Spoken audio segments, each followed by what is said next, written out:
بسم اللہ الرحمن الرحیم۔ السلام علیکم۔ اللہم صلی علی سیدنا و مولانا محمد وعلی آل سیدنا و مولانا محمد و اصحاب سیدنا و مولانا محمد مبارک وسلم وصلی علیہ۔ ویڈیو کو میں اس لیے درود پاک سے شروع کر رہا ہوں کہ معاملہ بہت زیادہ حساس ہے، اور تمام عالم اسلام میں مسلمان نبی کریم صلی اللہ علیہ وآلہ وسلم سے بہت زیادہ محبت رکھتے ہیں، اور ہمارا ایمان ہی مکمل نہیں ہو سکتا جب تک کہ ہم نبی کریم صلی اللہ علیہ وسلم سے سب سے زیادہ بڑھ کر محبت، عقیدت، پیار نہ کریں۔ اب بات یہ ہے کہ ہر کوئی سوال پوچھ رہا ہے کہ محمد علی مرزا کے ساتھ ہوا کیا ہے، انہوں نے ایسا کیا کہہ دیا ہے، اب آگے کیا ہونے جا رہا ہے۔ ابھی تو لیٹسٹ خبر یہ ہے کہ ان کے خلاف باقاعدہ پرچہ درج کر لیا گیا ہے، اور جو مقدمہ درج کیا گیا ہے، FIR درج کی گئی ہے، وہ توہین رسالت کی ہے، 295C ہے، جس میں جو میکسیمم جو سزا ہے وہ سزائے موت بھی ہے۔ اب کیا جملے ہیں، FIR کی کاپی میرے پاس ہے، لیکن میں وہ جملے دہرا نہیں سکتا۔ ایمان کا تقاضا ہے، محبت کا تقاضا اور ناموس رسالت کا تقاضا یہ ہے کہ اس طرح سے وہ لفظ دہرائے نہیں جا سکتے، لیکن FIR میں مجبوری ہوتی ہے کہ آپ کو بتانا پڑتا ہے کہ کیا لفظ تھے، کیا کہا گیا، کس وقت کہا اور کون ہے، وہ پوری چیز درج کرنی ہوتی ہے۔ تو اس میں سارا بتایا ہوا ہے کہ کس طرح سے وہ کہ جی ویڈیو اس کی وائرل ہوئی، دیکھی جا رہی ہے، اور اس میں یہ الفاظ استعمال کر رہا ہے، اور یہ کہ جی عیسائی لوگ یا عیسائی خاتون سے اجازت ہے شادی کرنے کی، لیکن ان کا جو کانسیپٹ ہے حضور نبی کریم صلی اللہ علیہ وسلم کے بارے میں وہ یہ ہے۔ اب وہ جو لفظ استعمال کیا گیا ہے، آج سے پہلے کسی نے بھی حضور نبی کریم صلی اللہ علیہ وآلہ وسلم کے بارے میں ایسا لفظ استعمال نہیں کیا۔ نبی آخر الزمان کے بارے میں، خاتم النبیین کے بارے میں لفظ کہیں استعمال نہیں ہوا۔ حتیٰ کہ عیسائی جو مذہب سے تعلق رکھنے والے ہیں، ان کے اسکالرز ہیں، ان سے بھی جب بات کی گئی ہے تو انہوں نے بھی کہا کہ جی ہمارے مذہب میں ایسا کچھ نہیں ہے، کہیں حضور صلی اللہ علیہ وسلم کے حوالے سے یہ بات نہیں ہے، یا ایسا کانسیپٹ ہی نہیں ہے، یہ مرزا انجینئر محمد علی مرزا اپنی طرف سے لے آئے ہیں، کوئی ایسی بات ہی نہیں ہے کہ جی فلاں کریکٹر سے جوڑنا یا فلاں لفظ استعمال کر دیا، اس شخص کا حوالہ دے دیا۔ میں صرف آپ کو بتاتا ہوں، آپ سب سمجھ جائیں گے۔ نعوذ باللہ، معاذ اللہ ثم معاذ اللہ، کہ وہ کریکٹر جو قیامت سے پہلے جس کے بارے میں بتایا گیا ہے آنا ہے، جس کا مقابلہ سیدنا امام مہدی علیہ السلام نے کرنا ہے، سیدنا عیسیٰ علیہ السلام نے کرنا ہے، وہ لفظ، وہ اس کریکٹر کو توبہ نعوذ باللہ یعنی کہا گیا کہ جی وہ لفظ ہے یا وہ کریکٹر ہے، اور ہمارے نبی صلی اللہ علیہ وسلم کے حوالے سے وہ کرنے کی کوشش کی گئی، یعنی جس کا خاتمہ نبی کریم صلی اللہ علیہ وسلم کی اولاد نے کرنا ہے، اور اسی سے وہ لفظ استعمال کر دیجئے حضور صلی اللہ علیہ وسلم کے بارے میں، کون کر سکتا ہے؟ توبہ توبہ نعوذ باللہ۔ بس میں اس سے زیادہ میری زبان ساتھ نہیں دے رہی۔ ایمان کا تقاضا یہ ہے اور محبت کا، اور میں نے اس پر بہت پاکستان کے جو سب سے لائق مستند ترین علماء ہیں ان سے بھی اس حوالے سے تفصیل سے بات کی، اور بہت تکلیف اور دکھ ہوتا ہے کہ اس طرح کا لفظ استعمال کیا گیا۔ میں نہیں استعمال کر پا رہا۔ بہرحال FIR میں درج ہے، علماء بھی اس حوالے سے بتا رہے ہیں لوگوں کو اویئر کرنے کے لیے، فتوے بھی آگے سب بھی ہو گیا۔ اب پرچہ درج کر لیا گیا ہے، اس کا مطلب باقاعدہ اب گرفتاری اس پرچے کے حوالے سے ہوگی۔ پہلے تو MPO کے تحت گرفتار کیا گیا تھا انجینئر محمد علی مرزا کو، ان کی اکیڈمی کو بھی اب جناب سیل کر دیا گیا ہے، بند کر دیا گیا ہے، گھر کے باہر بھی پولیس کا پہرا لگا دیا گیا ہے، کسی کو محمد علی مرزا سے ملنے کی اجازت نہیں ہے، صرف گھر کے افراد ہوں یا وکیل۔ اب دیکھتے ہیں کیس آگے کیسے چلتا ہے۔ اس پر مختلف لوگوں کا موقف بھی سامنے آ رہا ہے۔ مفتی حنیف قریشی، ان کا ایک موقف سامنے آیا ہے، دیگر علماء کا بھی ہے، اور میں نے تو دیگر علماء سے بھی بات کی ہے تفصیل سے، لیکن چونکہ ان کا اور اسی طرح ہشام علی ظہیر ہیں، یہ صدر ہیں اہل حدیث مسلک کی جو جماعت ہے، جماعت اہل حدیث کے، تو جتنے بھی مکاتب فکر ہیں، علماء ہیں، وہ یہ کہتے ہیں جی ہم تو پہلے سے درخواستیں دے رہے تھے، کہہ رہے تھے کہ یہ بار بار اس طرح کی باتیں کر رہا ہے۔ اب میں آپ کے سامنے چند چیزیں رکھ دیتا ہوں، کچھ آپ کو سنوا بھی دوں گا۔ مفتی حنیف قریشی نے تفصیل سے اس پر بات کی ہے، 15 منٹ کی ان کی ویڈیو ہے۔ ان کا یہ کہنا ہے، وہ باقاعدہ حوالے دے رہے تھے کہ کافی عرصے سے گستاخی کر رہا تھا، کبھی یہ کسی صحابی کے بارے میں بات کرتا ہے، کبھی صحابہ کے بارے میں اوور آل، کبھی انبیاء کے حوالے سے اس طرح کی بات کہ جی یہ دیکھیں یہ عیسائی عورت سے اب تو شادی کرنے کی اجازت ہے، جبکہ وہ توبہ نعوذ باللہ حضور صلی اللہ علیہ وسلم کے حوالے سے یہ سمجھتے ہیں جو کہ کچھ تھا ہی نہیں۔ پھر کہہ دینا کہ ایسا کانسیپٹ رکھنے والے کے ساتھ شادی کی اجازت ہے جو حضور کے بارے میں اس طرح کا تصور رکھے، یہ بھی گستاخی ہے۔ کوئی ایسی اجازت ہی نہیں ہے کہ جو حضور کے بارے میں ایسا تصور رکھے گا اس سے کوئی شادی نہیں کر سکتا، سوال ہی پیدا نہیں ہوتا۔ پھر توحید کی بات عجیب انداز سے کرتے ہیں کہ جی یہ بھی توحید ان اٹ سیلف جو ہے وہ تو گستاخی کے معنوں میں آ جائے گی، کہ وہ اس کا مطلب یہ ہے کہ جی ہم فلاں شخص کو کچھ سمجھ لیں جو تو پیشاب نہیں روک سکتا. وہ بھی الفاظ انہوں نے کہے ہیں، یعنی میں دہرا نہیں سکتا کن لوگوں کے حوالے سے. اس طرح سیدنا حضرت خضر علیہ السلام ان کے حوالے سے بات کی ہے جی وہ تو ختم اور فلاں، جبکہ قرآن پاک میں ان کا ذکر ملتا ہے. حضرت موسیٰ علیہ السلام کے ساتھ ان کا ذکر ملتا ہے.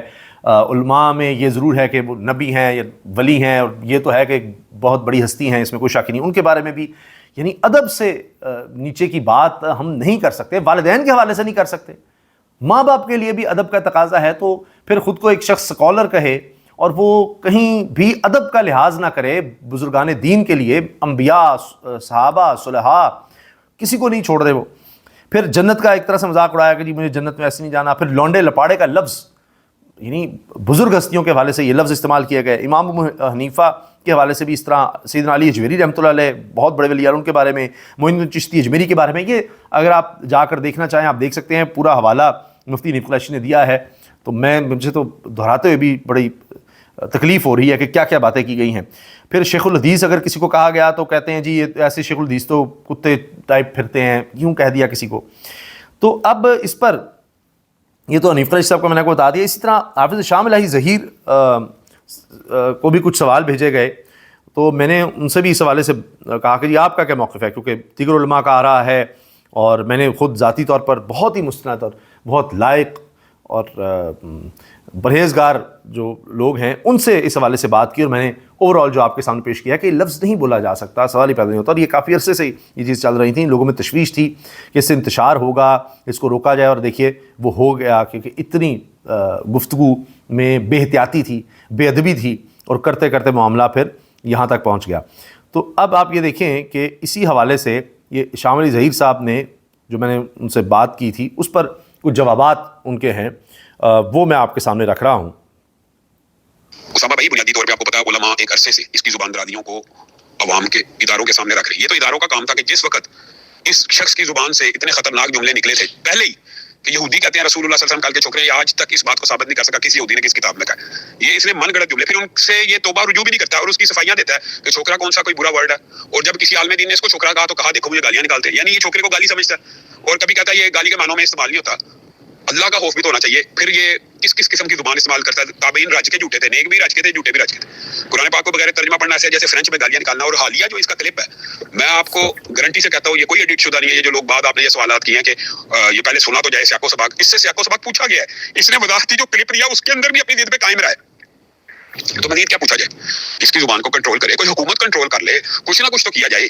اس کی زبان بندی کا آرڈر ہونا چاہیے، اس کو روکا جانا چاہیے. اس کے خلاف جو یہ قانون میں موجود ہے شکے، اسی کے اوپر عمل کروا دینا چاہیے. اچھا، اب چونکہ پرچہ ہو گیا ہے تو یہ کہتے ہیں کہ قانون کسی کو ہاتھ میں نہیں لینا چاہیے، اور ہم تو یہی کہتے ہیں کہ قانون کے مطابق کارروائی کی جائے جو بھی ہے. کہ برائی کو اس کے موقع کے اوپر اس کی جڑ اکھاڑ دینی چاہیے. اگر شروع ہی سے اس کا یہ جڑ اکھاڑ دی جاتی تو آج اس کو یہاں تک جسارت نہ ہوتی. عام مسلمانوں کے خلاف بولتا علماء کے خلاف، محدثین کے خلاف، امام ابن تیمیہ کے خلاف، علامہ احسان اللہ دیر کے خلاف، پھر بزرگوں کے خلاف، پھر محدثین کے خلاف، امام مسلم کے خلاف، پھر صحابہ کے اوپر، پھر حسن تو شاہی کوئی نہیں، پھر بابے تو شاہی کوئی نہیں، سے بڑھتا بڑھتا نبی تو شاہی کوئی نہیں، وہ پھر کہنا کہ میں نے اللہ کے سامنے کہا ہے. اس طرح کی یہ باتیں کرتا رہتا ہے. پلاننگ کے ساتھ کیا یا غیر پلاننگ کے ساتھ کیا؟ اب یہ کہ جی یہ سب کچھ سوچا سمجھا تھا یا صرف سلپ آف ٹنگ تھی کہ ایسے ہی کہہ دیا، منہ سے نکل گیا، لیکن وضاحت بھی ٹھیک نہیں. میں نے اس معافی کے حوالے سے بات کی، وہ بھی آپ کو سنواتا ہوں. سوال پوچھتا ہوں کہ مجھے یہ بات بتلائیں کہ یہ جرم ایک ہے اسلام کو قبول نہ کرنا. یہ جرم جو اسلام کو قبول نہیں کرتا، جو رسول اللہ کو نبی مانتا وہ کافر ہے. شریعت نے اس کے بارے میں حکم فرما دیا یہ تو اسلام کو قبول نہ کرنا. اور جو رسول اللہ کو کے بارے میں بد زبانی کرے، یہ معاشرتی اعتبار سے آپ کو ایک بات سمجھنے کی ضرورت ہے. ماحول کے اعتبار سے یہ گناہ اس گناہ سے بھی زیادہ سنگین نوعیت کا گناہ ہے، کیونکہ اس کی سزا اسلام میں موت رکھی ہوئی ہے. اور وہ اس گناہ کو بڑا چھوٹا سا گناہ ظاہر کرتے ہوئے کہہ رہا ہے جو کہے رسول اللہ کو ایسے، جو مانے رسول اللہ کو ایسے، اس سے نکاح کی بھی اجازت ہے. کہاں نکاح کی اجازت ہے؟ اگر کوئی مسلمان بھی ایسے الفاظ کہے اس کے اوپر بھی توہین کا پرچہ ہوگا. کچھ یہ کہ کوئی عیسائی کہے تو اس کے نکاح کی اجازت ہے، اس کے اوپر بھی توہین کا مقدمہ درج ہوگا.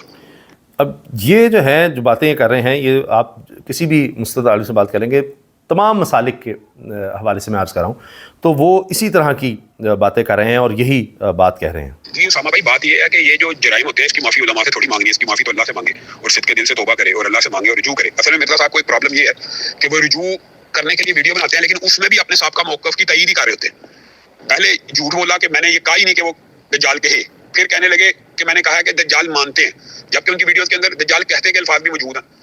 اور آپ نے اگر رجوع کرنا ہے تو آپ کہہ دیں میرے سے سلپ آف ٹنگ ہوا، مجھے اللہ بھی معاف کرے، میں پاکستان کے لوگوں سے، مسلمانوں سے معافی مانگتا ہوں، اور یہ ایک الگ موقف ہے. لیکن بہرحال علماء سے معافی مانگنے سے یہ جرم معاف نہیں ہوتا. اللہ سے معافی مانگے، صدقے دل سے توبہ کرے، تو اس کے حوالے سے پھر علماء جو لاہ عمل متفقہ دیں وہ ایک الگ بات ہے. تو لیکن اگر یہ آپ سمجھتے ہیں کہ علماء کا اس کے ساتھ یہ جھگڑا ہی ہم سے معافی مانگ لے، تو یہ علماء کا جھگڑا ہی نہیں ہے، نہ ہمارا جائیداد کا مسئلہ ہے، نہ ہمارا اس کے ساتھ کوئی لیٹیگیشن ہے. اس کی بد زبانی کو بہرحال کنٹرول کرنے کی ضرورت تو ہے نا، تو وہ ضرورت ریاست کو پوری کرنے کی ضرورت ہے.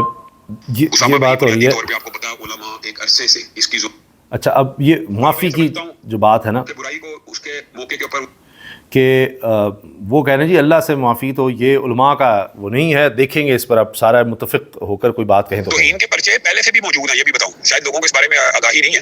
ایف آئی اے کے اندر مقدمات 4 جو ہم نے درج کرائے ہوئے ہیں وہ پہلے سے چل رہے ہیں.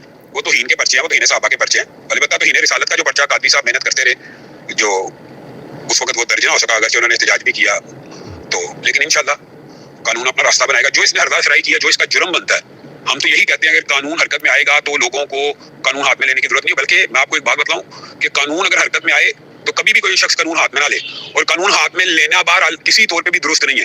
اگر مقدمات درج ہوں گے، لوگوں کا غصہ اور جذبات منجمد ہوں گے، کم ہوں گے، اور یہی بہرحال قانون کا جو رستہ ہے وہی رستہ ہے. قانون کسی شخص کو ہاتھ میں نہیں لینا چاہیے. احتجاج کا مطلب یہ ہوتا ہے کہ خواہ کوئی شخص بے وقوفی میں قانون ہاتھ میں اگر لے لے اور وہ انتہائی اقدامات پہ اترے، تو یہ جو اقدامات ہوتے ہیں یہ ریاست کا کام ہوتا کرنا. یہ ریاست کو چاہیے کہ وہ سزا دے جو اس کی شرعی طور پہ پاکستان کے آئین میں قانون میں جو درج ہے وہ سزا ہونی چاہیے. جی. اب یہ پرچہ تو درج ہو گیا ہے، اور اب ظاہر ہے کہ اس کے بعد دیکھیں گے مقدمہ کس طرح آگے بڑھتا ہے.